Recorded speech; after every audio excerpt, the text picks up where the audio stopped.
Vamos ficar com o resumo desta terça-feira, 26 de abril, da novela O Cravo e a Rosa. Petrúquio deita na cama e fica pensativo. Catarina fica olhando para ele. Ela resolve se virar. Petrúquio olha de canto de olho e vê que ela se virou. Ele se vira também. Catarina se vira e olha para ele. Ela vê que ele virou também. Ele olha de canto de olho e Catarina se vira para olhar para ele. Ela se levanta para olhar para ele e ele finge que está dormindo. Catarina coloca o cobertor em cima de Petrúquio. Petrúquio sorri porque Catarina se preocupou com ele. Mimosa está olhando Heitor e Bianca. Mimosa diz que já está muito tarde e já passou da hora dela dormir. Heitor diz que já vai e pede para Mimosa trazer um copo d'água para ele, só para ele poder ficar sozinho com Bianca. Mimosa olha para ele desconfiado e diz: um copo d'água? Ele diz: sim, eu estou morrendo de sede. Bianca olha para Mimosa, não gostando da ideia. Mimosa se levanta e olha para Heitor para ver se ele não vai tentar nada com Bianca. Heitor sorri para Mimosa e quando vê que ela não está mais olhando, ele se vira para Bianca e diz: minha Bianca. Ela diz: não, Heitor, Heitor. Bianca se levanta e diz: não, Heitor. Ele diz que cada vez que ele beija ela, o sangue dele fica fervendo. Bianca diz que não sente nada, só o gosto dos lábios dele. Eu não entendo, meu amor. Até pouco tempo atrás, quando eu te beijava, você ficava mole, quase desfalecia. Bianca diz que agora, quando ele beija ela, ela só tem vontade de que acabe logo. Pois quando nós casarmos, Bianca, você vai voltar a gostar dos meus beijos. Ou eu não me chamo Heitor. Petrúquio aparece e pergunta a Calixto se ele está dando mamadeira para as crianças. Fátima diz que ela não toma mais mamadeira, ela já é bem grandinha, ouviu bem? Petrúquio diz que ouviu sim e já vai estar na hora dela casar. Buscapé diz que ele casa com ela. Fátima diz: Você é muito criança para mim, eu vou casar com Petrúquio. Petrúquio acha graça e diz que quando ela tiver idade para casar com ele já vai ser um velhinho. Fátima diz que não tem importância, ela dá uma bengala para ele.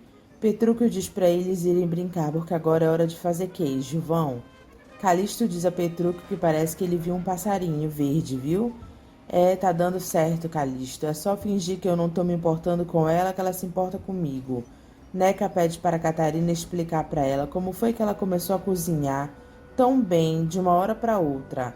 Vai me dizer que a senhora já sabia cozinhar e tá fingindo que não sabe, só para irritar o seu Petrúquio. Catarina mente e diz que é isso, cozinhar é fácil. Neca diz: ora, mas há pouco tempo a senhora não sabia nem descascar batata, nem ver o ponto do arroz. Eu só peguei o jeito, foi isso. Neca, você aproveita e chama o Buscapé para mim. Deixa o menino, ele tá lá fora brincando com as outras crianças. Eu gosto da companhia dele enquanto eu cozinho. Lindinha segura Buscapé e pergunta o que ele tanto faz com a dona Catarina trancada na cozinha. Ele diz que fica conversando com a madrinha dele. Conversando, conversando. Por que você tem que ficar trancado com ela na cozinha enquanto ela cozinha? Porque ela é a minha amiga e você é um bicho ruim. Buscapé cozinha de novo para Catarina. Petrúquio pergunta a Celso se ele pensou na vida dele. Celso diz se ele está falando da Candoca. Petrúquio diz: não, é dela que você gosta? Então você pensou, resolveu perdoar o mau passo que ela deu na vida? Celso confessa que sente saudades de Candoca assim, do olhar dela meigo, do jeitinho carinhoso que ela tem com ele. Mas eu pensei bem, eu não posso aceitar uma mulher que foi de outro, seria um erro da minha parte. Petrúquio diz que o mundo é cheio de pecado mesmo. Eu não estou dizendo que ela agiu certo ou agiu errado, porque eu acho mesmo é que mulher tem que se preservar. Celso pergunta se ele aceitaria se fosse ele. Petrúquio diz que ele nem sabe o que responder, mas ele acha que um homem que nem eles dois deve mesmo se sentir traído se acha que a mulher foi de outro. Mas a vida é igual a moeda, né? Tem dois lados. Celso pergunta qual é o outro lado da moeda. Ué, se você gosta dela, a gente gostando é capaz de perdoar muita coisa. Celso diz: você falando assim, Petrúquio, eu pensei que você não entendesse nada sobre o amor, não. Agora quem vê você falando assim pensa que está apaixonado. Petrúquio começa a rir desconfiado e diz: ah, ri, égua. Apaixonado, não diz bobagem, eu tô aqui tentando ajudar você e você vem pra cima de mim com essas histórias? Ô Celso, você ouça muito bem uma coisa. A noiva é sua, a paixão é sua também. Quem tem que perdoar é você. Apaixonado, apaixonado. Januário vai até a fazenda de Petrúquio e grita pelo nome de Lindinha. Calixto escuta ele gritando e diz: mas é a voz do Januário, mas eu mato aquele mexeriqueiro, eu mato. Lindinha aparece toda feliz olhando para o presente. Januário diz que trouxe um presente para ela. Lindinha sorri e diz: o que será? Calixto se mete na frente de Lindinha e diz a Januário: seu mexeriqueiro de uma figa. Januário pergunta o que foi que ele fez para ele estar falando com ele desse jeito. Calixto manda Januário ir embora da fazenda porque ele não quer mais ver ele perto de Lindinha. Ô tio, deixa ele dar o presente primeiro, depois o senhor manda embora. Calixto diz que não tem presente nenhum porque Januário é um traidor. Januário pergunta qual traição é essa, se ele nunca falou mal de ninguém. Petrúquio diz que ele andou falando sim, e quase acaba com a vida de Calixto. Januário pergunta o que foi que ele falou então. Você foi falar para Dona Mimosa que eu contei para todo mundo que eu queria beijar ela. Januário diz que ele só falou a verdade, que ele contava mesmo, que quando ele ia beijar ela, ela caía na risada. Calixto diz que era segredo e chama ele de mexeriqueiro. Ora, mas o senhor não pediu para me guardar segredo, não. Calixto diz que ele nem precisa pedir, por conta disso, ela não quer mais beijar ele. Mas eu acabo com você. Todo mundo se mete na frente para Calixto não brigar com Januário. Neca diz para ele deixar de besteira. Se o senhor tivesse que ter beijado a Dona Mimosa, já tinha beijado, porque aquela velha é uma assanhada que só fica fazendo fita para você. Calixto pergunta a Neca, mas o que é isso? Até ela está contra ele. Ele se chora para Petrúquio e diz que só tem inimigo nessa fazenda. Você deixa de besteira, porque se fosse um homem de bem, encaminhado na vida, você não ficava dando trela para aquela assanhada da cidade. Você criava era juízo, e agora você vai deixar o Januário dar o presente para a Lindinha. Fátima se mete e diz que ela também quer presente. Januário pergunta quem é essa menina. Petrúquio diz que não é da conta dele. Ô Januário, olha aqui. Você dê logo esse presente e chispe daqui. Januário diz que ele está cheio de novidades. Ele vai até ser presidente da República. Calixto, Lindinha e Petrúquio acham graça. E Petrúquio diz que podia ser até o Papa que ele mandava embora do mesmo jeito. Pois bem, se você quer conversar com a Lindinha, você conversa na varanda, no lugar onde eu e Calixto vamos poder ficar olhando vocês dois. Os dois vão conversar e Petrúquio e Calixto ficam olhando eles. Berenice aparece na casa de Joana. Joana diz: ah, é você? Berenice diz que ela continua esquisita. O que você queria, Berenice? Fiquei sem filhos, perdi o marido. Você queria que eu fosse a mesma pessoa que antes? Berenice pede desculpas e diz que ela às vezes tem a impressão que ela está esquisita com ela. Joana pergunta: que conversa é essa? Você fez alguma coisa para me ficar triste com você? Berenice diz: não, é que eu tive a impressão de ter visto o banqueiro Batista vindo aqui. É que da minha casa eu tive a impressão de ter visto um carro parado na sua porta. Joana diz que era ele mesmo, ele veio conversar com ela. Berenice diz: conversar? Joana diz: é conversa íntima. Eu não quero falar sobre isso agora. Dá licença, agora eu preciso ir. Berenice pergunta onde ela vai. Joana mente e diz que ela vai fazer uma visita para as freguesas. Batista diz a Bianca que a data do casamento dela com o Heitor já está marcada e manda ela parar de choramingar. Bianca diz que não sente nada por Heitor e pede para o pai pensar mais um pouco antes de casar ela com ele. Batista diz que esse casamento já demorou demais. A culpa é dela de ter recebido Heitor nesse quarto durante a madrugada. Bianca diz que ela é inocente. Batista diz que mocinhas inocentes não recebem rapazes na calada da noite. Bianca tenta falar, mas Batista não deixa e diz que se ela vai falar sobre o professor, é para ela poupar o latim dela. Ele não quer saber dos novos romances dela. Você vai se casar com o Heitor e está acabado. Você já escolheu seu vestido de casamento? Hoje mesmo vou contratar o pessoal para fazer a festa. Heitor diz a Josefa que a Bianca está estranha. Antes ela desfalecia de amor quando beijava ele. Agora ela não sente mais nada. Que isso, meu filho? Tenha calma, isso é uma fase, isso passa. A Bianca está revoltada porque tem que se casar à força, é isso, entendeu? Mas quando os dois estiverem casados, sozinhos, os dois, eu te pergunto se você saberá o que fazer, não saberá? É claro que eu sei, mamãe. Embora eu acho que esse não seja o assunto para um filho discutir com a mãe. É uma falta de respeito, hã? Josefa diz que ela sabe que é uma falta de respeito, mas ela está morrendo de curiosidade e de preocupação também. Ela pede para ele, por favor, responder para ela. Você tem certeza de que você sabe o que vai fazer?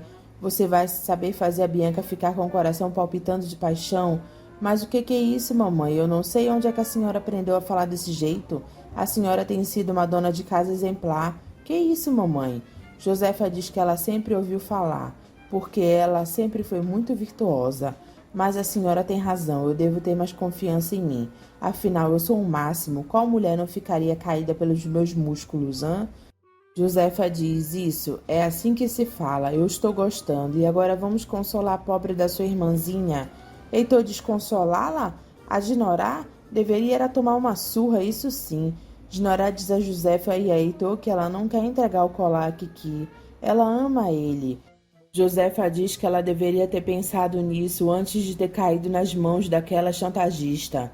Dinorá pede a Heitor para ajudar ela enquanto ainda é tempo.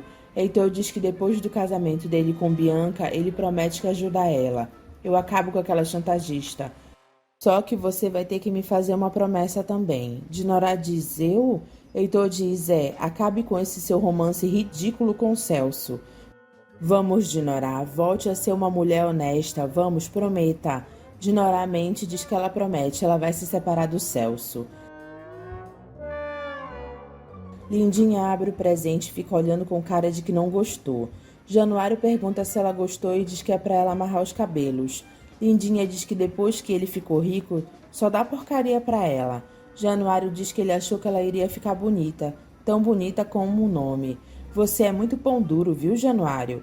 Você disse que vai ser presidente da República e não sabe nem escolher um presente que preste. Eu pensei que você ia gostar, Lindinha. Eu ia até pedir um beijo de agradecimento. Lindinha faz cara de deboche e diz na frente de todo mundo. No cinema é assim, as pessoas ficam se beijando e as outras olhando. Mas eu não, eu tenho a minha honra.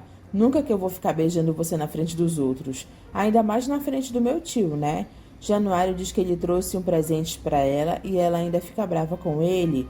Ela diz para ele da próxima vez trazer uma coisa bem melhor, que ela fica boa com ele. Ele diz, tá certo então, você vai me visitar lá no hotel que eu dou um presente para você. Januário vai para dar um beijo em Lindinha, só que Petrúquio e Calixto ficam gritando para eles se afastarem. Os dois dizem que já acabou o tempo deles ficarem conversando. Catarina pede para Januário não comentar com ninguém que ele viu as crianças lá. Januário pergunta o que as crianças têm de importante. Catarina diz que ela não pode dar explicações. Ele diz, tá certo, então a minha boca é um túmulo. Se não é para contar, eu não conto. Berenice conta a Marcela que ela viu ontem Batista na casa de Joana. Eu vi quando ele chegou de carro. Marcela diz o quê? Ontem, outra vez, ele voltou na casa dessa lavadeira? Meu Deus, será que eu estou surpresa? Eu deveria desmaiar de surpresa, ó safado. Berenice pede só para ela não falar que foi ela quem contou.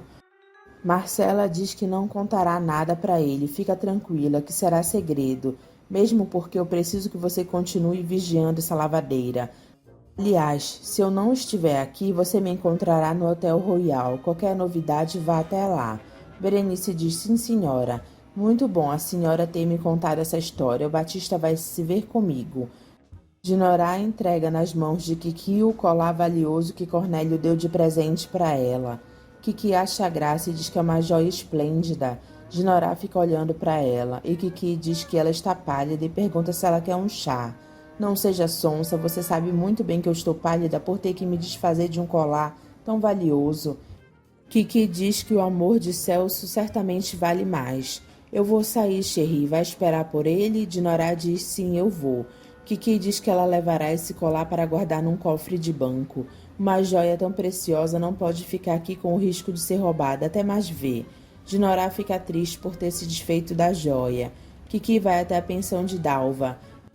Eu só vim lhe dizer que o nosso plano deu certo. O colar está em minhas mãos. Veja. Dalva diz, meu Deus, mas é um colar magnífico. Em pensar que o Cornélio deu uma joia dessas para Dinorá que não merece, nunca mereceu. Kiki diz, quanta mágoa, Cherry. Bem, quando quiser aprontar um flagrante nos dois, é só me avisar. Dalva diz que primeiro ela vai pedir para o Cornélio mandar Dinorá usar o colar. Marcela diz a Batista que já não bastava uma vez ele voltou na casa da lavadeira ontem. Você foi atrás dela outra vez, vai negar, hein? Batista pergunta como ela soube. Não importa como eu soube, o que importa é que você foi. Batista diz que foi bem o Cosme. Ah, mas eu vou despedir o Cosme. Marcela diz, ô fidelidade igual a essa do seu empregado, hein? Só um cão vira-lata é capaz de ter. Mas não foi ele, apenas eu sei que você foi lá. Eu preciso encontrar os meus filhos, que ela deu para serem adotados. Entenda, os meus sentimentos. São os meus filhos. Marcela diz que sentimentos iguais aos dela ele nunca vai encontrar na vida. Olha para mim, Batista. O meu pai me chama de princesa. Você acha que uma princesa vai aceitar a ser comparada a uma lavadeira? Eu não estou comparando vocês duas. Marcela manda ele confessar que ele não foi lá só pelos filhos dele. Ele diz não, depois diz sim, e depois diz que foi ideia do cabo eleitoral dele. Ele quis me ajudar para evitar um escândalo. Eu preciso preservar a minha carreira política e o meu nome na sociedade, entende? Então ele me deu a ideia de eu enganar a lavadeira até eu recuperar as crianças. Marcela diz, enganar como? Batista diz, pedindo a periquita, quer dizer, a Joana em casamento. Assim ela diria onde estão as crianças. Ah, mas que ideia brilhante. Você foi correndo lá pedir a lavadeira em casamento. Já contratou carro? Já levou as compras? O que mais? Já escolheu o vestido de noiva? Batista diz, não, eu não tive coragem de fazer o pedido. Ah, não teve coragem. Aceitou a proposta do cabo eleitoral, mas não teve coragem. Por quê? Porque certamente na hora que colocou os olhos nos olhos de sua periquita, que é apelido mais chique, mas enfim, quando colocou os olhos nos olhos dela, não teve coragem de enganá-la novamente. Ele diz que ele se lembrou desses anos todos que ele mentiu para ela e não teve coragem de fazer o pedido sabendo que era mentira. Marcela diz que é pior ainda, porque se foi capaz de ser falso, seria porque ela não significa nada para você. Mas se não pode mentir, é realmente porque não se dá o respeito, né? E porque ainda sente vontade de voltar a ser o periquito. Ouça bem, Batista, estique bem as suas orelhas e ouça muito bem. Marcela tira o anel de noivado do dedo e diz para ele: acabou-se. Ele diz: mas o que eu faço com o anel? Marcela olha para ele com raiva e ele diz para ela não responder. Ela grita: engula e vai embora. Batista fica olhando para o anel. Dalva encontra-se com Cornélio na confeitaria. Ele diz que ficou preocupado e que deve ser alguma coisa séria, porque nem telefone ela tem. Deve ter usado um telefone de algum vizinho, né? Aconteceu alguma coisa com você? Dalva fica constrangida e diz: não, comigo não. Ele diz: não, então por que me chamou com tanta urgência? Quem está com problemas sérios, Cornélio, é você. Ele diz: eu? Eu não entendo o que quer dizer. Ela diz: é simples, convide Dinorá para sair e visitar uns amigos, por exemplo. Cornélio diz que ele gosta de sair com a divina dele. Bem que ela anda tão doente, cansada, com dor de cabeça. Coitada da minha divina. Mas por que quer que eu convide a minha divina para sair? Dalva diz que quando for convidar Dinorá para sair, ele tem que pedir que ela use o colar de brilhantes que ela acabou de ganhar. Ele diz o colar, um lindo colar. Algum problema com o colar? Dalva diz: peça para ela usar o colar, Cornélio. Peça e terá uma surpresa. Ela continua: a Dinorá não vai poder usar o colar porque simplesmente não tem mais colar nenhum.